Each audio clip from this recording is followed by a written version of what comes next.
Good morning, good afternoon, good evening, Iowa soccer supporters. I'm Ben Brackett, your Soccer Talk co-host, alongside my good buddy and pal, Blake Sievers. Siebes, what's up? It is a good morning, although our backup studio has lost power still from the storms yesterday and overnight. Yeah, well, weatherman can do nothing but talk about the weather, and it's summer in Iowa, so we get all sorts of it. We've got kind of a fun podcast for you guys today. Um, and we haven't spoken to you since the state tournament, so this is a good sort of follow-up to that. We've got Jim Hart here. Jim's out of Northern Florida in the Tampa Bay area, and he's started a really cool program down there where they basically it's like high school champions league. We'll let him talk about it a little bit more, but it's something that we've been following, and I think with the just some of the things that have popped up in high school soccer in Iowa, it becomes more and more relevant, doesn't it, Siebes? Yeah, and we've been talking to Jim like probably over 2 years now. I was just looking, it's Mhm. been quite a while. And baby steps. We're slow movers, but I know I'm excited for people here to figure out what else is going on around the country and how we can maybe pressure everybody into trying to figure out a way to implement it. Yeah. So welcome, Jim. Thanks for being Yeah, here. thanks, guys. I'm so happy we're doing this. This is great stuff. Yeah, why don't you give us a little rundown? We were just before we started, I was reminded that you're retired. So, what has led you to your retirement? Give us like sort of the short version of who you are and where you've come from. Well, I'm 67 years old. I live in Tampa. And hello, Iowa. How are you guys doing, you Iowa soccer people? And I'm excited to be talking with you and sharing with you the excitement of the High School Champions League. It's super cool. I retired from teaching to almost 3 years ago now. I was a PE teacher for 40 years at elementary school level, and I was a high school soccer coach for 36 years. And after coaching in college as an assistant for 3 years, way at the beginning there of my career. And now I am just a retired guy. But guys, here's what I say. You think you're busy now, wait till you retire. There's just so much to do. And the cool part of it is you can do anything you want, whenever you want, what and not do it if you don't want to. And I love to do the high Sounds school. great. It's fantastic. And so, I'm not in, I'm on Social Security and a pension, and I've got everything I need to be happy, happily married, and we're just enjoying our life. But the High School Champions League is something that I get to put all of my effort into right now. And this is something that we started it here in Tampa in 2018. And it kind of came about as an extension of something we started called the Tampa Bay Top 10. We started the Tampa Bay Top 10 as a Facebook page in 2000 to 2017-18 season, uh, for the purpose of giving voice to high school soccer as media coverage was dropping off in high school soccer. So as papers downsized, and high school beat writers got let go, and so forth. Right now, our big daily, the Tampa Bay Times, went from a daily newspaper to only comes out twice a week now, in a printed copy. It's online every day, of course, but they've downsized. And as downsizing goes, high school takes a hit, and as high school takes a hit, soccer takes a hit. So we used to get great coverage in high school soccer in the 80s, 90s, and into the early 2000s, but then that's sort of faded out. So we were thinking, how can we be proactive and address this dropping coverage of high school soccer? How about we start a Facebook page and we create a poll, the Tampa Bay Top 10 Coaches Poll? And so when I say we, I'm just me, myself, and a couple of other people. We just decided to ask all of the coaches in Tampa Bay area a simple question. Who do you think the best teams in Tampa Bay and the Tampa Bay area are? Tampa Bay area defined as the three counties of Pinellas, Hillsborough, and Pasco.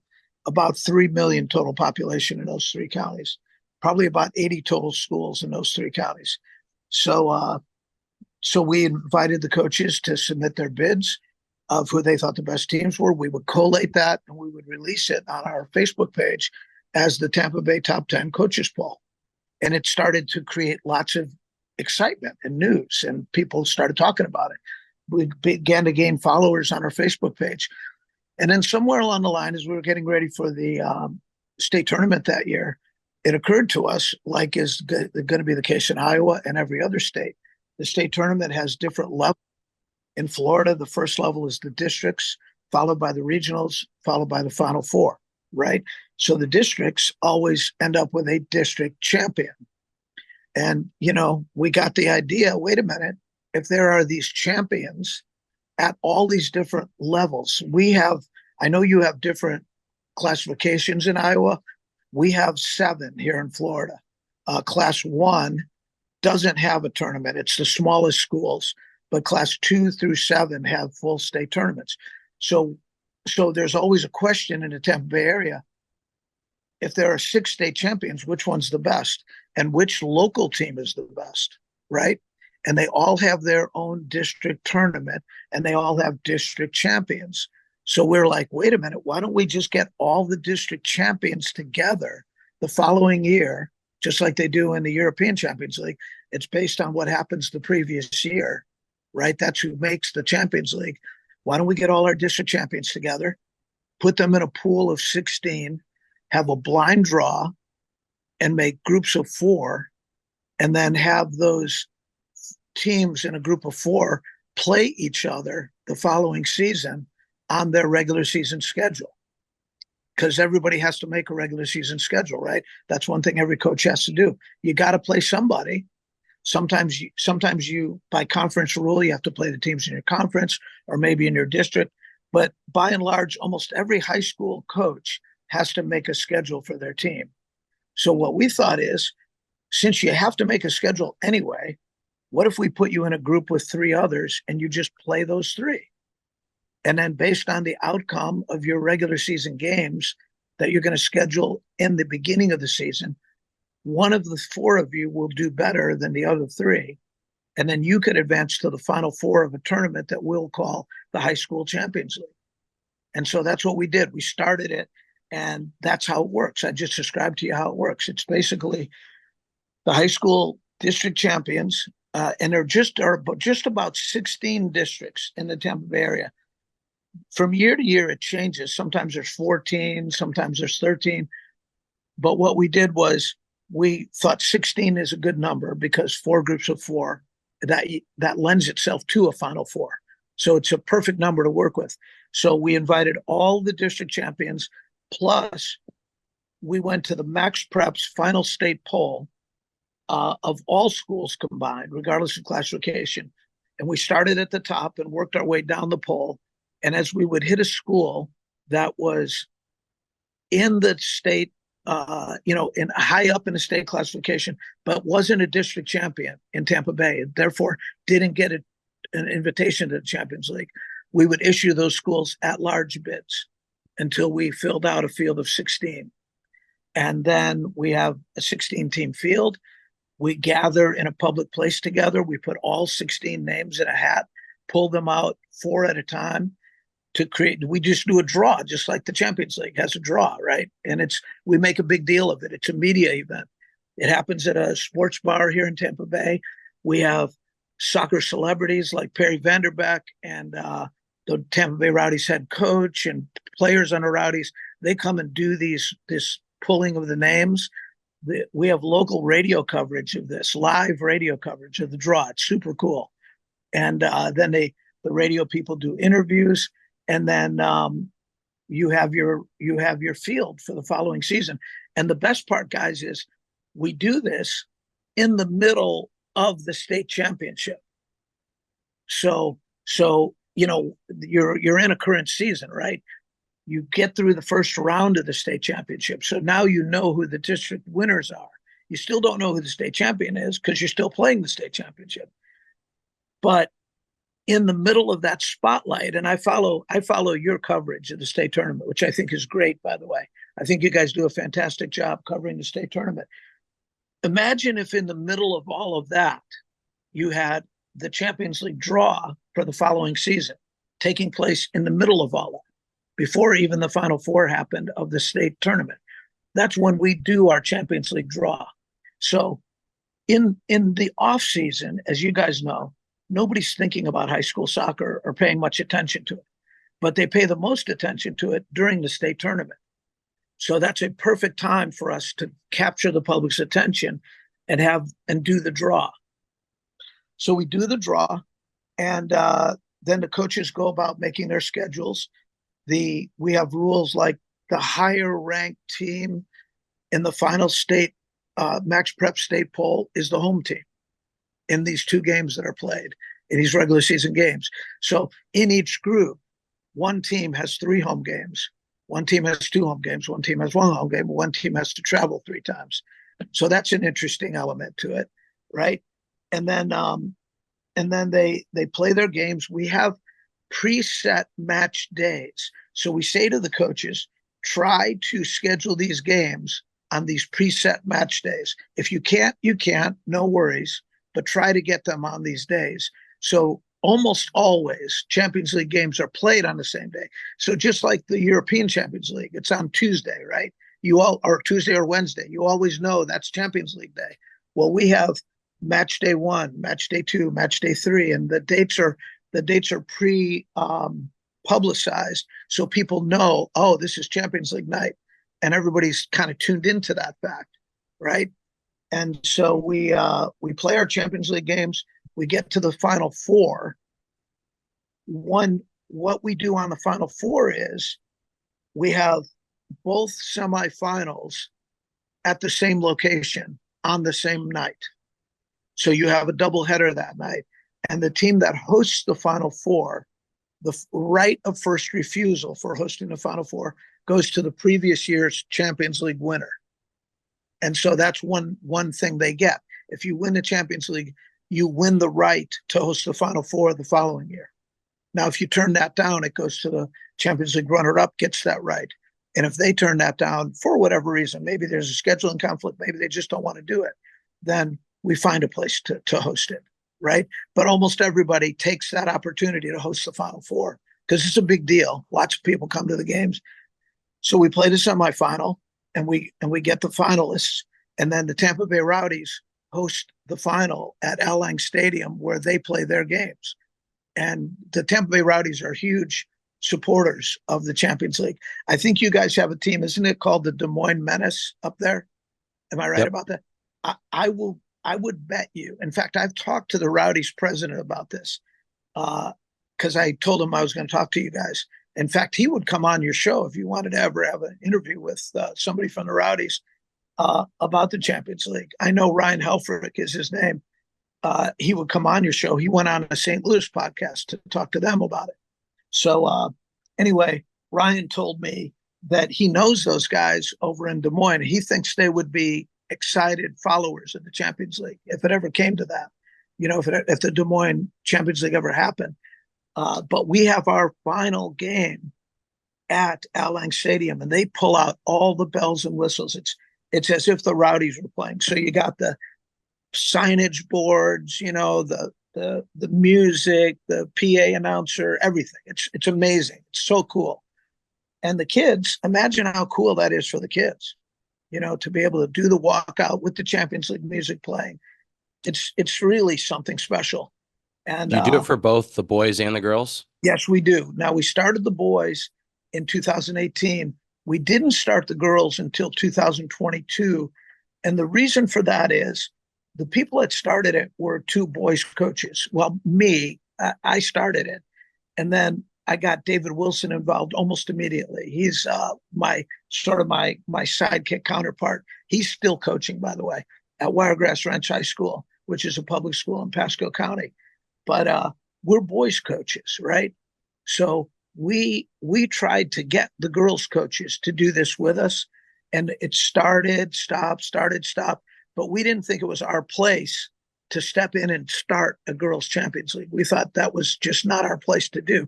But after we'd done 4 Champions Leagues and the girls hadn't done one yet, we were feeling like, wait a minute, this isn't right. Somebody's got to do something for these poor girls. So why don't we just do it? We'll just start it. So we started it, and that 5th year of our Champions League was the first year of the girls' Champions League. So they've got 2 Champions Leagues under their belts right now, and we have 6 on the boys' side Champions Leagues under our belts. So I think one of the cool things, Jim, you don't know some of these schools, but in the sub-states, right, on the boys' side, teams get upset, right? Spencer Lewis Central, for like they're the higher seed, but they get knocked off. So you come around the next year or during the state tournament or whenever you want to do kind of your selections, like they're going to be ranked near the top because they were one of the teams. Jim was the #1 team through most of the year. You got even teams that ranked in the top 10, like a Newton, and whatnot. So like those teams could be offered like a spot, and then all these coaches complain about the schedule and games. Like, here you go, guys. You got preset dates. Yeah. And I think that's a good solution to some of the problems. Yeah, definitely. No, I'm with you. And I'd be curious. I mean, it'd be fun to see some of these for us, like these matchups this last year in the little bit. So you mentioned the limited coverage that you guys deal with for the high school there at the local newspaper and stuff. And our local newspaper, the Des Moines Register, same deal, has sort of reduced coverage over the years. But this last year, they did put a little preview together, and one of the things they said was that the 2A team, we've got 4 classes, that the 2A team, which was undefeated, was the best team in the state potentially. But we'll never know because they never played any of these other 3A and 4A teams. And then they ended up losing, right? They ended up getting knocked out by Sioux City Bishop Heelan, ultimately. Yeah, and the other thing we now, at least on the boys' side, is the rankings committee is now humans. So so it used to be, hey, we don't want to play a smaller school because we don't get as many points through the computer system. But now, and the rankings committee on the boys' side, we talked about a little bit, did a pretty good job, we think, of selecting the best sub-state #1 seeds, #2 seeds, and seeding it properly because there were only just a couple upsets. So from the boys' side, at least, it would be really, again, that's a thing they can't come against us or can't come against and say, oh, well, we don't want to play a smaller school because we don't get the points. Well, it's all humanized now, where the girls is still not that way, but hopefully getting there. Yeah, I mean, in theory, right, the Champions League games could be, come with a little weight to them as well. Hopefully, like at least from a rankings committee standpoint, you say, oh, well, humans are picking it. They know. Exactly. So Jim, you've done this now. You guys have been there doing this for quite a few years. What 6 years? Yeah. What have you? What are the challenges? What have you learned? What have you had to kind of tweak, fix for over the years? I would talk about the challenges of getting people on board to do it, because I think what we've talked about with you, is basically trying, like, hey, what can we do? And we're not really sure because we're not coaches in the system right now. So. We've had a call with a couple of the state championship coaches a few, months ago. And while I think it was helpful, our hope with the podcast is to, just get the awareness out there so that all the coaches potentially know about it. And then, maybe the buzz is generated. But so I'm just wondering, like, how did you get started? You said you had like one good little sidekick, and then now you've grown to a 6-year program. So. Yes. Well, this is a great question, and it's the key question you're talking about, is how to get this thing rolling. The first thing I should say to the audience is this is a grassroots movement by high school coaches. No one gets paid, and there's no entry fee to the Champions League. All of the expenses of the Champions League are paid by sponsors, and the sponsors that we have happen to be some of our ex-players who are doing well in business right now and who know what the high school soccer did for them, and who are grateful, not only ex-players, but parents of ex-players who see the value in high school soccer. So the fact that the sponsors pay for everything and the coaches run everything, the coaches are totally empowered in this. And that's one of the first things for high school coaches to be aware of. Normally, high school coaches don't feel as like an empowered group of people. They have athletic directors, conferences, all kinds of people that they answer to, and they don't always, maybe in private schools a little bit more, but they don't always control everything. The Champions League is completely run by coaches. In fact, it won't happen if coaches don't do it. So it has to be coaches that do it. And then to get people on board, that was the trickiest thing. So we used a strategy and it worked really well. And the strategy was not to have one big email and a big meeting and say to everybody all at the same time, so here's a great idea, guys. What do you think? Because if you think about it, human nature is before people raise their hand, they're going to look left and right and see if anybody else is raising their hand. And nobody wants to be the first one to do that. So what we did was we started talking to one person at a time. And we looked at all of the people that were potential people that might like this idea and asked the question, who is the most likely to like this idea? Call them first. Explain on a one-on-one basis everything about it to them. Hear their excitement, get their excitement, answer their questions, and then have that person say, yes, that sounds great. You can count me in. Then when you make your second call, you can say, it isn't just me, but it's Jimmy from this school over here is also involved. And so now there's just a hint of momentum. And the second person you're calling is the second one you think is the second most likely to say yes anyway. And when they say yes, then the third call you make is a little bit easier. The fourth call you make is a little bit easier. And leave the one that is least likely to say yes to the end. So that by the time you call that person, they have to get on board or else they're going to be left out. And that's exactly what we did. And so what would you do if you ran into some haters that just didn't want to do it because of, they could come up with a million reasons, but things like, well, it's hard enough for us to schedule games anyway. I don't want to worry about scheduling with a tiny little team. Or what are some of the other arguments you hear? You're like, oh, that's just not a good use of time for us because the team's not good enough. We would or, say, hey, this I don't is want to play America. the state championship for a team. I'm a 1A team. No. I have no interest in just getting smoked. It's okay. It's okay if you don't want to play that game. It's totally understandable. Champions League is not for the faint of heart. Or if we say to the person who can't, so you sort of big brother him and you just say like, all right, if you don't want to win, you don't have to be. Absolutely. Who do you think some of those coaches would be in Central Iowa, Ben? I know who they are, don't you? I do. Who do you think? I'm not curious. You're not going to say. The other thing is, nobody has to be in the Champions League. By the thing that these coaches will come to understand is by choosing not to be in the Champions League, at some stage they're going to have to explain themselves to somebody. And if you wait for this person's acknowledgement and approval, you're never going to get there. So you have to be willing to start small. Life lessons with Jim Hart here. I love that. Well, you're like you said, Jim, those coaches, females, males, whoever the coach is, they're going to have to tell their players, right? Hey, here's why we didn't do it. And high school soccer, right? It's the same thing everywhere. The atmosphere environment is so cool. Exactly. I'm going to believe that those 16 to 18-year-olds are going to be like, we want to play. Yeah. Of course we want to play in this cool thing. Yeah. Anything to walk out to the Champions League theme song, right? 100%. Did I send you guys the video clip of the teams walking out at Al Lang Stadium? If I haven't, I will. It's so cool. It's really something. You should send it. We'll make sure it gets posted along with with our podcast, right, Evan? Well, the other thing too is the other interesting thing is, as I told you, in 2018 we weren't getting much coverage, but that isn't the case in 2024. But guys like you have come around, podcasters, social media people. We have a group down here, a super cool group down here called the Concha Kings. It's these young kids. I think the oldest one is like 24 maybe.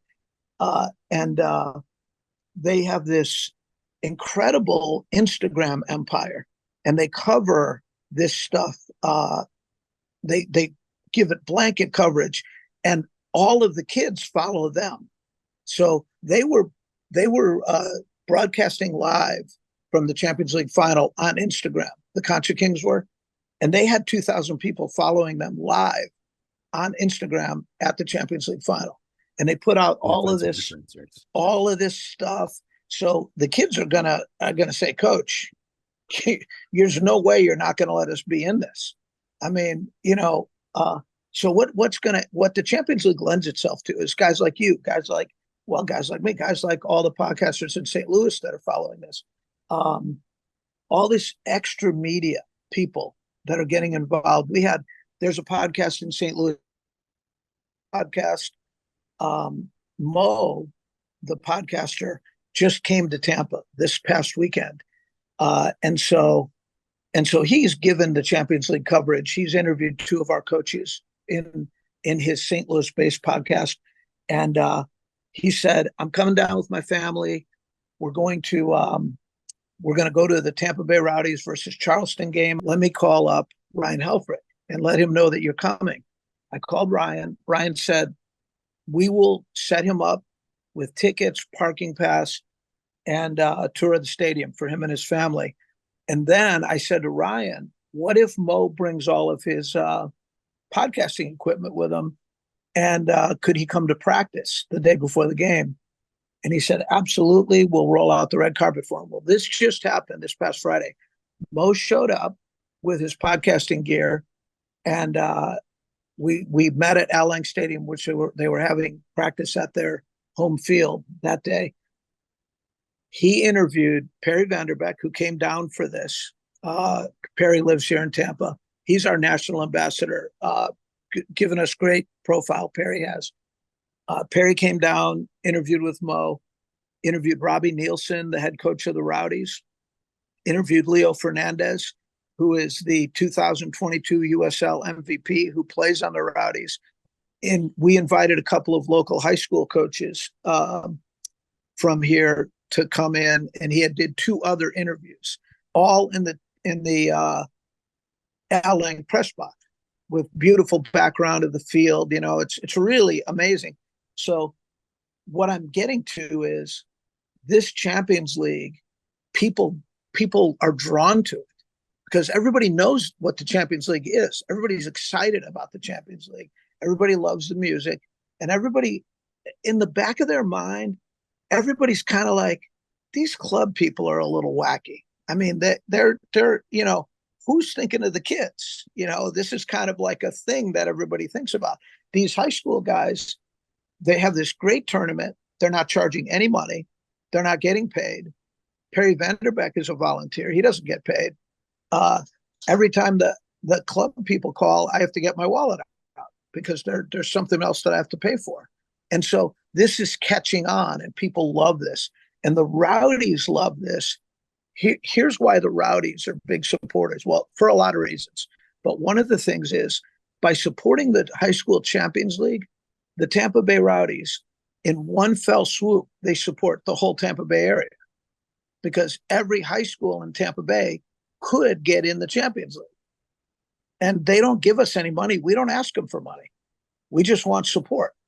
And they give it to us. And I bet the same would be the case in your town too. Why wouldn't the Des Moines Menace say, "Sure, we support you guys. How can we help?"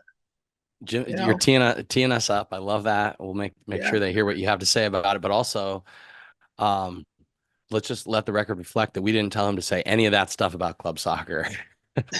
No. I'm not trying to make enemies. I'm just telling like it is. I think it's funny that you're saying it. That's not us saying it. It's unsolicited from a different part of the country. Here's the thing, guys. So we are now in Tampa Bay, St. Louis, and South Florida. Remind me to tell you about the I-75 Super Cup, by the way. Don't let me forget to tell you about that. But also, we're talking with you guys. We're talking with Minneapolis, St. Paul. We've had 2 meetings with high school coaches there. We've had 2 meetings with high school coaches in Chattanooga, Tennessee, in Champaign-Urbana, Illinois, and in Kansas City. And all of these people want to start doing this, right? Every market, so there's a total of 8 markets. It's the exact same story with club. And the high school coaches in all these markets think they're the only ones dealing with this. They're the only ones that have to fight these people. And it's the same in all over the country. So the high school Champions League is it's a sleeping giant. It really is, in the sense that it's going to get a bunch of people to talk to each other and realize they're all facing the same thing. And when I say Sleeping Giant, we're not trying to grow. We have 5 principles. So the 5 principles of the Champions League are: 1, it's free to supporters, or free to teams. Nobody pays for it. 2, it's merit-based. So you have to earn your way in, right? 3, it's metro-based. All of this crazy travel that the clubs do, okay, sometimes you have to travel a little, no problem with that. But sometimes, people will drive past 25 soccer fields to go play a game. What aren't there other good games that are closer? I mean, it's metro based. The other thing is the consolidation of clubs, and I don't know how it is up there with you, but here in Tampa Bay, we've got 3 or 4 big clubs, but we used to have like 40 clubs, but they've all consolidated into one of these big clubs. But what they've done is they've killed the local derby. They have crushed the idea of the local derby because they're all wearing the same uniform now. But the high school gives them the local derby, and everybody loves the local derby, right? So like if I was to say to you guys down here in Tampa, hey, we're going to play a big game across the state in Jacksonville this afternoon, people would say, oh, that's nice. Have a good trip. Good luck. Let us know how you did when you get back. But it's, it doesn't move people. It doesn't, get their blood going. But if we say Jesuit High School and we're playing Clearwater Central Catholic in the Champions League, people's blood just starts boiling. These are local rivalries, and not just soccer rivalries, but school rivalries, right? The whole school cares about games like this. So all of a sudden, maybe the game in Jacksonville may or may not be even a higher level game, but it doesn't matter because people can't relate to that game. But people can relate to the local derby. They can relate to the idea that, oh my gosh, it's the blue or gold of our school and we're going against the red or whatever it is, right? So the clubs have crushed the local derby in the idea that if we get bigger and bigger and travel farther away, that makes us better. But metro-based Champions League says, no, we'll just stay metro-based. The local derby is great for us. The 4th principle is that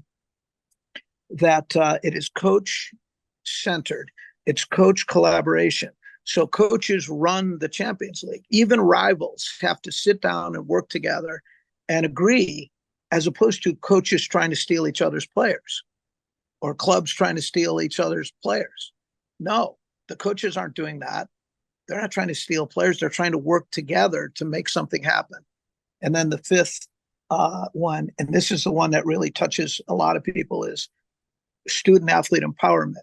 And there are many kids here in Tampa Bay that cannot afford club soccer, but that are outstanding soccer players.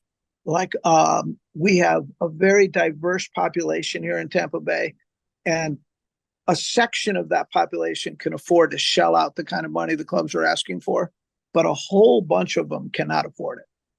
And so if you're a kid and you're a good player and you can't afford a club, if you get the chance to play in the Champions League with all of the attention that comes with it on social media and podcasts and everything else, that's your moment to promote yourself and to get empowered.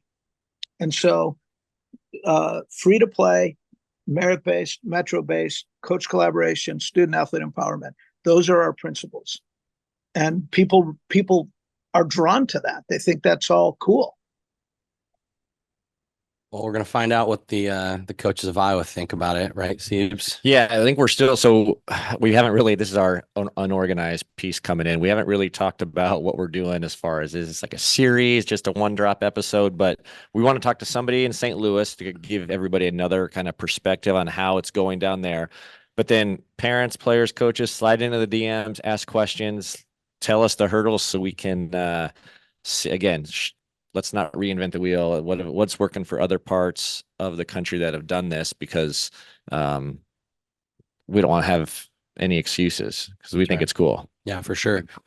Jim, thanks again for taking the time. We're going to keep it sort of short and sweet.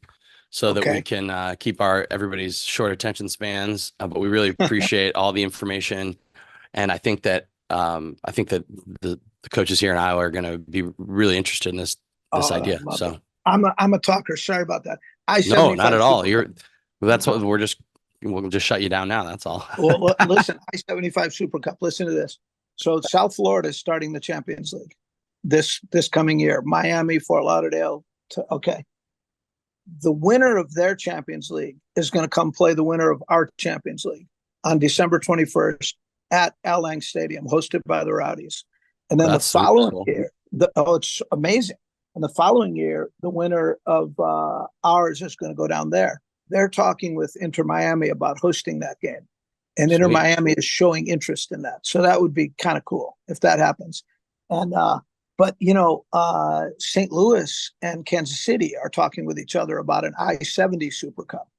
And I was thinking, do you guys have connection with the guys in Omaha that do the Nebraska Soccer Talk podcast?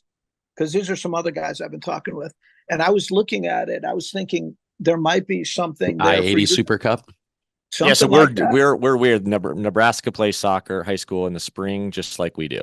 So that would Yeah. be the answer. That's what I was thinking. Creighton's got one of the best stadiums in the country, I still think. For sure. And so you might say, well, wait a minute, all this I-75 stuff, isn't that go against Metro based? Well, it's okay to travel once in a while. We're only going to ask one of our teams to travel once every 2 years, and that's only one team. A lot of the high team schools already do it, actually, Jim. They just travel over to Omaha to get a game, or Omaha teams come to Des Moines to get a game. So it's us Midwesterners, driving's not really the same barrier that it is for you guys. Well, it's 3 hours, right? You get 3 hours. The Yeah. girls have that little thing over in the Quad Cities or whatever. Hopping in the car for a few hours is like, yeah, that's just what you do. On a 7-Eleven. No, I got you. No, listen, I know St. Louis. I'm super excited to get St. Louis guys on with you. Do you know the name Terry Mickler? Terry is the all-time winningest high school soccer coach in U.S. history. He's coached at CBC for 53 years. He's still there. He's 78 years old. He's one of our key Champions League guys. Over 1,000 career wins, over 1,400 career games. Just a legend. Terry is. And I bet Terry would come on your podcast and talk with you. The other one is Greg Keller, who is the sort of the point man of the St. Louis movement. He is at St. Dominic, boys and girls coach there. They've won combined something like 12 state championships. And let me tell you, St. Louis is going to go beyond Tampa Bay. They are fired Soccer up. City. Oh my gosh, they're so excited about the Champions League coming to St. Louis.